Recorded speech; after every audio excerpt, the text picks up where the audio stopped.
Olha quem está aqui comigo agora, meu querido Gilberto Maringoni. Há quanto tempo você me abandonou, Gilberto Maringoni? Como é que está? Gustavo Conde, o mais alto título de nobreza de toda a internet, de toda a internet. Você não me queria mais, me sentia assim na sarjeta, chorava todos os dias, querendo falar: por que Conde não me chama? O que aconteceu comigo? Não sou ninguém. Cá estamos. Tudo bem com você? Você tá, tô ótimo, melhor agora. E eu estou acompanhando seus textos aí. Você escreve sempre no seu perfil no Facebook, que é imperdível, e depois os textos vão para as redes, vão para os sites, né? E você tá pegando no pé do governo, com razão, né? Você está exigindo uma posição, né? Sempre mais, digamos, radical no bom sentido, mais dura com Israel, porque está difícil, né, de ver tanta mortandade, tanta assassinato de criança. Maringoni, você esperava assim, você assistiu um genocídio nesses termos assim? Nessa encarnação ainda, quer dizer, é uma coisa assustadora, né? Conde, tem duas coisas.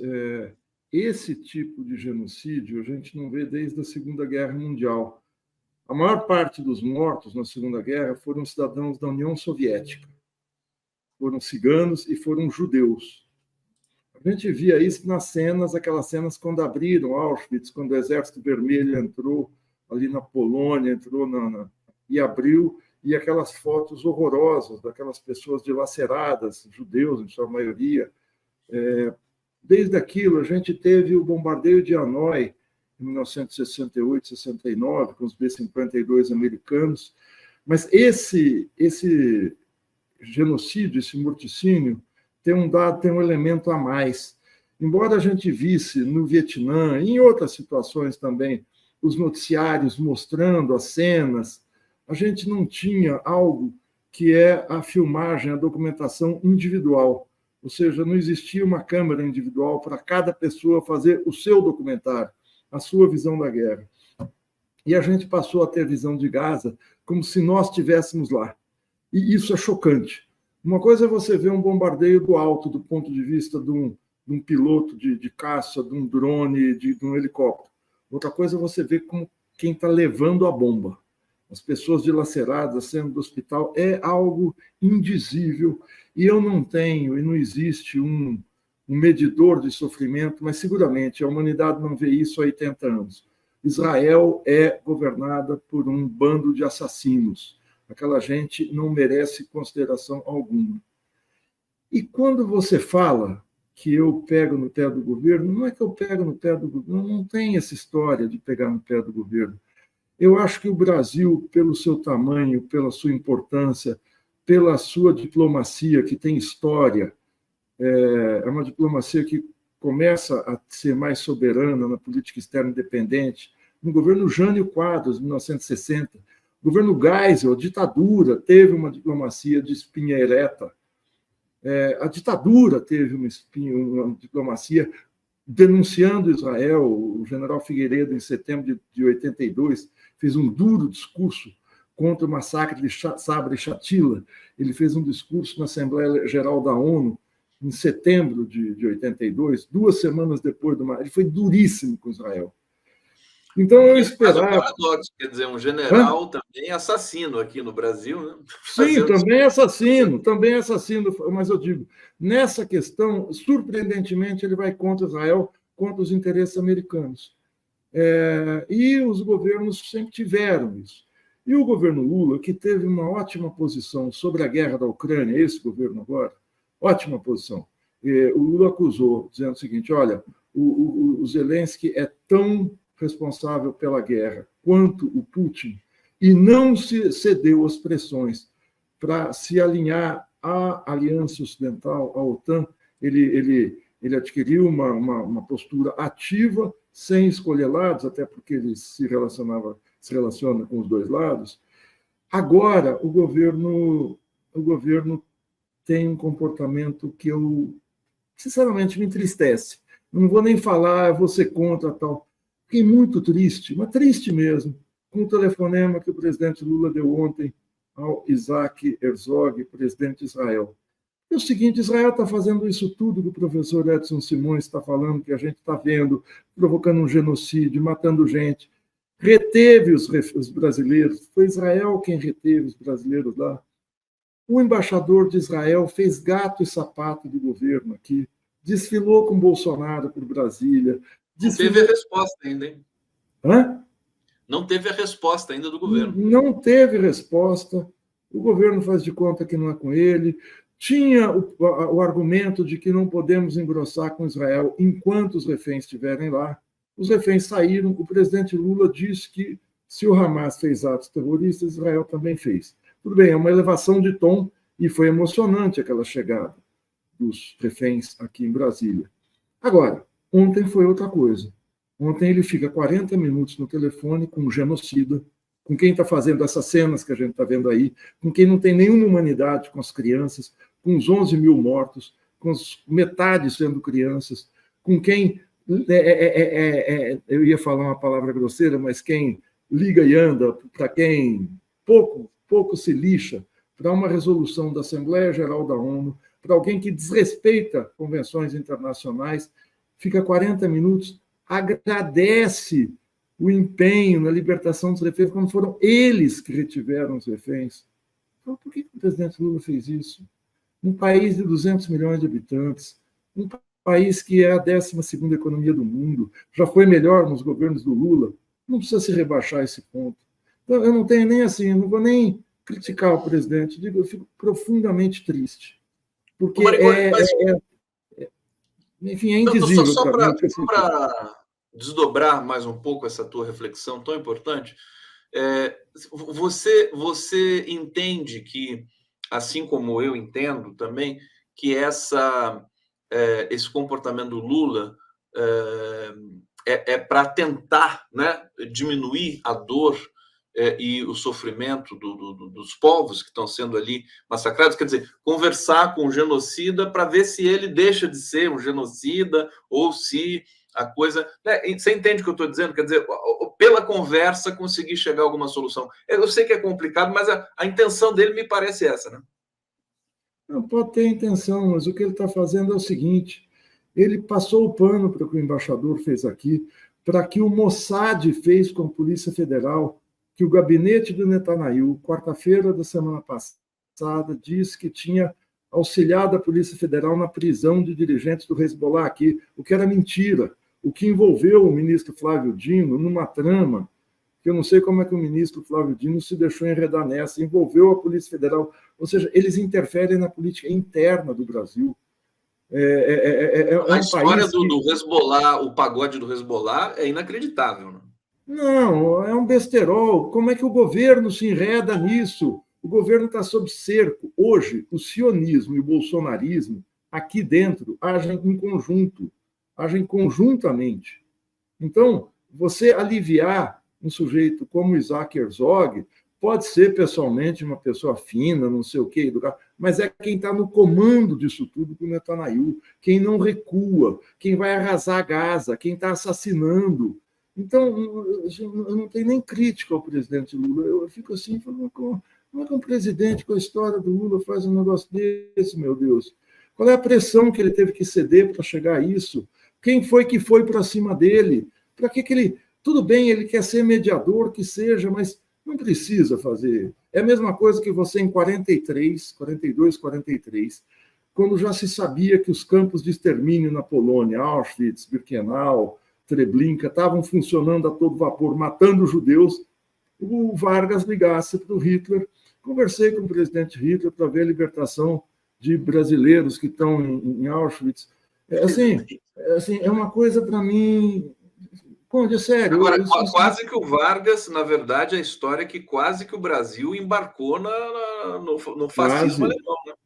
Quase. Só, o Góes Monteiro, o setor militar, sempre os militares brasileiros foram de extrema-direita, tirando várias exceções, mas não foram porque a UNE, o movimento de massas, foi para a rua.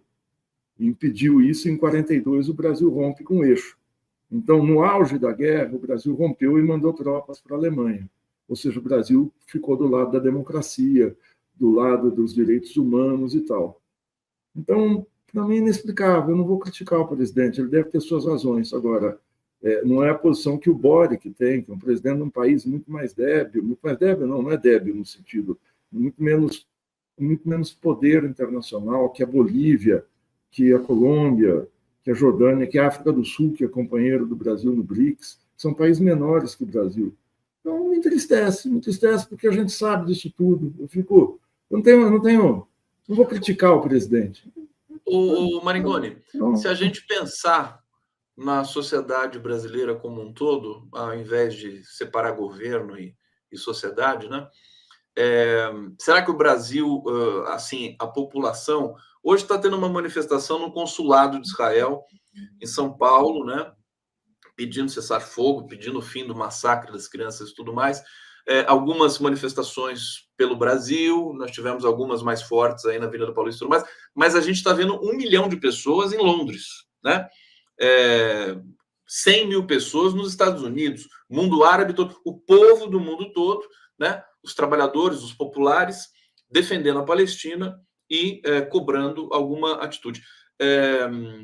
Isso você acha que tem a ver, se tivesse gente na rua no Brasil, que nem na Turquia, né, pressionando o Erdogan, e que tomou uma atitude, não comercial, mas pelo menos retórica, né, de denunciar Israel e tudo mais, você acha que o comportamento do governo brasileiro seria diferente? Eu acho, porque você tem aqui no Brasil uma colônia sionista muito poderosa. Ela é pequena, ela está concentrada aqui no Sudeste, especialmente, tem na Bahia, você tem no Amapá, o Alcolumbre é um representante da colônia sionista, você tem representação sionista dentro do PT, né? Jacques Wagner e a Clara Antes são claramente, eles assumem isso, né? Uma defesa muito forte de Israel. Então, eu acho que existe uma pressão muito forte social da mídia, do sistema financeiro, Banco Safra, isso tudo, em cima do governo. Mas é muito, muito pesado. A Rede Globo virou porta-voz, quase, do sionismo no Brasil. Então, essa pressão, claro que faz, que toca o presidente Lula e coloca ele contra a parede. Agora, o governo tem um arbítrio também, ver como lida com isso, né? E eu acho que, enfim, o presidente Lula podia ter não há como ele fazer um contato com o Hamas. A direção do Hamas está no Catar, ele não vai fazer isso. Seria pior ele fazer. Mas que ele chegasse se ele conversa com o presidente de Israel, com o Isaac, e coloca como centro da conversa o cessar-fogo, tudo bem. Eu procurei no noticiário da EBC, em vários noticiários, não fala do teor da conversa, a não ser da nova lista que ele quer fazer. Então é isso, acho um mau passo da diplomacia brasileira, que pode, claro, ser resolvida mais adiante. Mas essa questão de ter mobilização social por baixo é fundamental. A gente teve um ato aqui em São Paulo há 2 semanas que foi muito bom. Não tinha 1 milhão, evidentemente, devia ter alguma coisa, 5, 6 mil pessoas na Paulista, muito expressivo. O que eu pouco vi lá são parlamentares do PT, do PSOL, do PCdoB, do PSB, da esquerda. Vi a vereadora Silvia Ferrara, o presidente do PSOL, Juliano Medeiros, o ex-presidente, a nova presidente estava lá, mas nenhum parlamentar e nenhum partido de forma mais organizada. Então, eu acho que falta para as organizações da sociedade civil também se colocarem com mais ênfase nesses atos. Nesses atos. O Maringoni, olha só quem está aqui, o Nassif. Chamei o Nassif aqui para a gente espremer você, viu? Está aqui eu de um lado, o Nassif do outro. A gente vai espremer você para você contar tudo para a gente. Ô, Nassif, olha só como o Nassif está jovem, o Maringoni. Pergunta para ele o que ele faz, hein? Para ele ficar assim. Olha a pele dele, parece o Lula. Mais que eu. E ele nem usa Grecin 2000, Grecin 1000, como o Heleno, não, como o Mourão. O Mourão usa aquele, como é que é, Nemaru, que fica o cabelo... Você sabe que uma vez a Eugênia, eu estava lá na cidade dela, Eugênia, minha esposa, e daí uma parente dela lá veio com um produto natureba lá, que eu fiquei entusiasmado. Você não encontrava em nenhuma farmácia grande, só naquelas farmácias de bairro, né? Eu comprei, 1 semana depois, minhas filhas falaram, ou nós, ou esse. Ficou a caju o cabelo. Não, a caju é o fim. A caju é uma cor que só existe para cabelo de velho. Então eu desisti. Você está com uma cara de quem malhou a manhã inteira, rapaz. O Conde, eu nem vou contar onde eu estava. Eu estava tomando vacina, aquelas vacinas aí, pô. Vacina, rapaz. Nem deu para malhar, viu? Nem deu para malhar hoje. Não, mas a patroa aqui faz todo dia. O único dia de folga é sexta-feira, rapaz. Então... Nassif e Maringoni, vocês se conhecem. Já, muito tempo. Muito tempo. Vai lá, Nassif. Pega daí, traz um...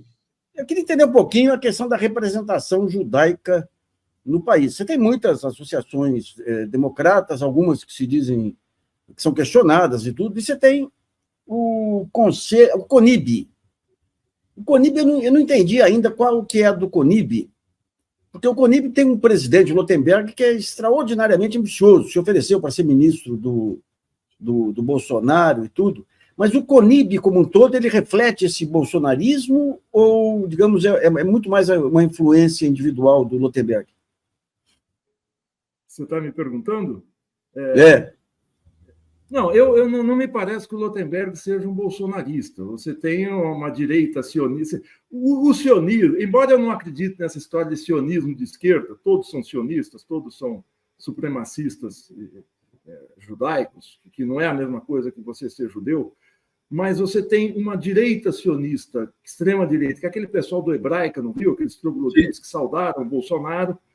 Esse embaixador, que é uma figura inclassificável, que eu estou conhecendo agora, mas que, ao se articular com o Bolsonaro, fecha com ele, né? É um outro troglodita. E você tem o Lotenberg, que é um sujeito mais com punhos de renda, mas é igualmente um homem, ele está aqui na defesa plena de Israel. O problema é que essa amálgama toda faz cor, ou seja, pressiona os meios de comunicação de várias maneiras, com publicidade, com influência que tem, com o peso que tem nas redações, para fazer essa cobertura que a gente está vendo na Globo. Eu não vejo mais o Jornal Nacional e o Jornal da Globo porque eu prezo o meu fígado. Né? Mas o Cláudio Lotter digamos assim, é o gentleman do sionismo no Brasil, mas é um sujeito barra pesada na articulação que ele tem junto ao sionismo, junto ao governo israelense. É gozado que essa postura de Israel. Eu tenho uma irmã casada com um judeu que largaram a hebraica até aqui de São Paulo por conta, lá atrás, quando começou aquele movimento bolsonarista e tudo aí. Né? Mas, ao mesmo tempo, digamos, o que ocorreu historicamente com os judeus, com o antissemitismo, cria um sentimento de autoproteção que muitas vezes fica cego para o que está acontecendo com um assassino tipo Netanyahu. Né? É interessante isso mesmo. A gente teve um evento aqui multirreligioso aí no Tuca, e o rabino, ótima pessoa até, aliás, era vizinho da casa das minhas meninas lá, ele só falava dos reféns judeus, israelenses em mãos do Hamas, e não mencionava a chacina. Né? Ou seja, você tem um sentimento de autoproteção que se entende aí pela história do judaísmo, né? Que muitas vezes se sobrepõe, digamos, aos valores humanistas que muitos judeus aí ajudaram a consolidar no mundo. Né? Sim, a contribuição dos judeus no mundo é impressionante. Você não precisa falar do Einstein, do próprio Marx, do que é a história dos últimos 200 anos do iluminismo europeu, quer dizer, o número de judeus que estavam envolvidos. Não se trata de uma questão étnica. O sionismo é outra coisa. O sionismo é uma questão política, é um problema de um supremacismo político que viceja dentro da comunidade judaica. Assim como nem todo alemão era nazista em 1940, nem todo judeu é sionista. Agora, o sionismo é algo muito pesado. Agora, o curioso é que em Israel, mesmo as gestões do Partido Trabalhista, que governou Israel de 1948 acho que até o Isaac Rabin, foi quase 45 anos aí, eles também eram defensores da ocupação dos territórios palestinos. Tanto é que, sob governos trabalhistas, é que se venceu a Guerra dos 6 Dias, em 1967, a Guerra do Yom Kippur, e eles saíram do governo depois do assassinato do Yitzhak Rabin. E aí a extrema-direita, tomou conta com uma medida muito mais radicalizada. Mas não pode haver nuances, mas não há entre eles uma política radicalmente diferente quanto à ocupação territorial da Palestina e quanto ao combate a Gaza, aos palestinos no território de Gaza. E da Cisjordânia. Agora, só um ponto pouco analisado aí é que esse sionismo passou pelo Brasil nos primeiros anos do século. Eu, quando fui escrever a memória da biografia do Walter Moreira Salles, eu dei um mergulho no Rio de Janeiro naquele período, e o patriarca dos Klabin aí, acho que era o Wolf Klabin, ele trouxe para cá grande parte das lideranças, era um pouco aquele período pré-guerra lá, das lideranças que gerariam o sionismo depois, né? E trouxe alguns químicos aqui, que criaram até a Orquima aqui, que era uma empresa que tinha Augusto Frederico Schmidt como sócio, e segundo, contaram na época, Jorge Serpa, que era a grande memória do período lá, foi um químico da Orquima que desenvolveu um sistema que interessava aos ingleses e que fez, na Primeira Guerra, ainda o pacto que geraria depois o Acordo de Balfour, aí, pelo qual a Inglaterra garantiu a entrada de Israel lá na Palestina. Esse é um tema que eu... 1923, isso. A colônia sionista, em termos relativos, ela tem mais peso na Argentina do que aqui. Tanto que vocês viram, na semana retrasada, o Massa foi a um evento da colônia sionista externar apoio a Israel, o que causou, dentro da esquerda argentina, uma certa comoção, porque ele se separou do chanceler argentino, do ministro das Relações Exteriores, que havia feito uma nota moderada, mas uma nota condenando Israel, uma nota claramente tomando lado. E essa dissensão, quer dizer, o Massa sendo candidato governista, o ministro da Economia, se separou do governo Alberto Fernandes nessa questão, dado o peso que tem lá a colônia sionista. Mas o peso aqui dentro é muito grande, embora ela seja, repito, numericamente pequena. Ela tem peso de verdade em alguns países, mas notadamente nos Estados Unidos, em função de postos de governo. O Blinken é descendente de judeus, deve ter um peso sionista grande, mas você tem na indústria de entretenimento americana, na indústria de comunicação, enfim, nesses difusores das ideias na sociedade, você tem um peso muito grande do sionismo, o que se reproduz aqui em menor escala. Vocês viram a cara do Blinken quando o Biden ontem disse que o Xi Jinping é um ditador? Quando eu vi a expressão que ele fez, viralizou e tudo mais, eu acho que o Blinken deve entender que o Biden é uma pessoa sem condições, né, de administrar o Estados Unidos. Aliás, isso é público notório, Maringoni. O Biden já fez a curva, né? O Biden perdeu 15 pontos entre o eleitorado democrata, né, nessa última semana, nas pesquisas que foram feitas. O New York Times publicou uma pesquisa semana passada em 5 estados, não é uma pesquisa nacional. E no eleitorado democrata ele perde 15 pontos. Então é uma situação muito difícil para os democratas, porque eles não têm um nome para substituir o Biden. A Kamala Harris, a vice, é muito impopular. O Robert Kennedy Jr. é uma figura estranha, ultra pró-Israel também, né? Embora ele seja descendente de irlandesa, a família Kennedy é toda irlandesa, ele é ultra pró-Israel.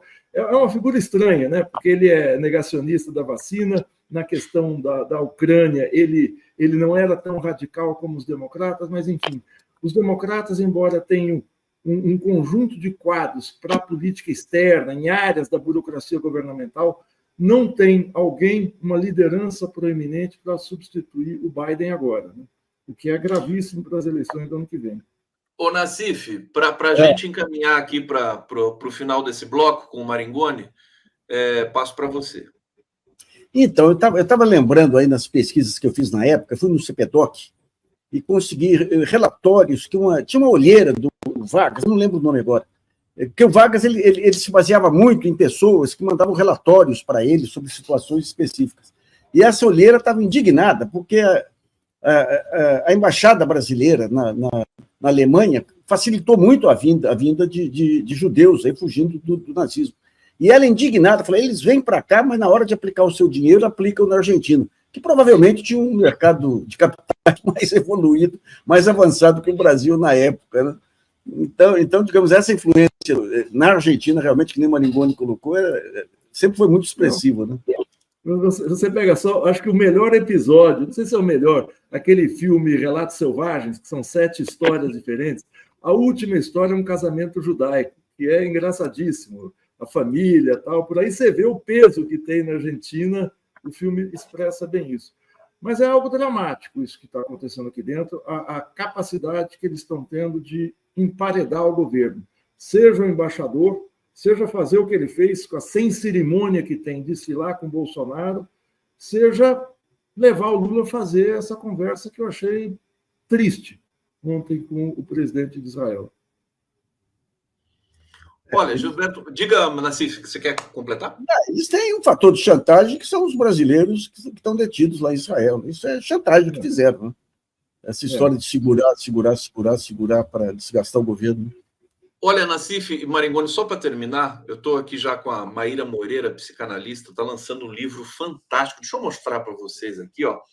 Freud e o Casamento. Eu vou mandar para vocês esse livro, viu? Maringoni, Nassif, olha só. Ó, é uma beleza isso aqui. A gente vai conversar com a Maíra Moreira. Diga, querido. Que é? Não, o único tema que não é polêmico no título do livro é o E e o O, porque o Freud é e o casamento, mas... junto com o casamento na mesma frase, né? Mas é um trabalho magnífico aqui, super elogiado, e a gente vai conhecer esse livro, essa obra aí da Maíra Moreira. Para terminar, Maringoni, você comentou que o debate promovido na Argentina é muito melhor que o debate promovido no Brasil, né? Lá não é Globo, né? Lá é faculdade de Direito, né? Não, eu não falei da qualidade do debate, porque o Milei foi péssimo no debate. Eu disse não, tudo bem, mas na TV pública. A estrutura do debate foi na TV pública, você não tem que obedecer à grade, tem que colocar depois do Fantástico, depois de não sei que programa, de Domingo Espetacular, você bota num horário civilizado, às 21h. Quem quiser pegar o sinal, pega, está liberado, e é num edifício público, que é o auditório da Faculdade de Direito da Universidade de Buenos Aires. Só isso já diferencia muito. Você não tem debate da Band, debate da Record, debate da Globo, debate da SBT. Ninguém boicota o debate. E teve uma audiência maior do que o final da Libertadores. Foi uma audiência fantástica, né? Ô, meu querido Maringoni, matei a saudade de você, rapaz. Vê se não some mais, hein? Missão cumprida. Missão cumprida, obrigado. Nassif, você vai ficar ou você vai para os seus afazeres? Eu não sei se essa conversa aqui que a dona Coutinho está ouvindo aqui, não sei se vai dar armas para ela contra mim aqui, mas eu vou ficar um pouco aqui. Vai ficar um pouco? Então tá bom. Deixa eu fazer a transição aqui, agradecer o Maringoni. Obrigado, meu querido. A gente adora obrigado. Tchau, Nassif. Um abraço para vocês. Tchau, Maringoni.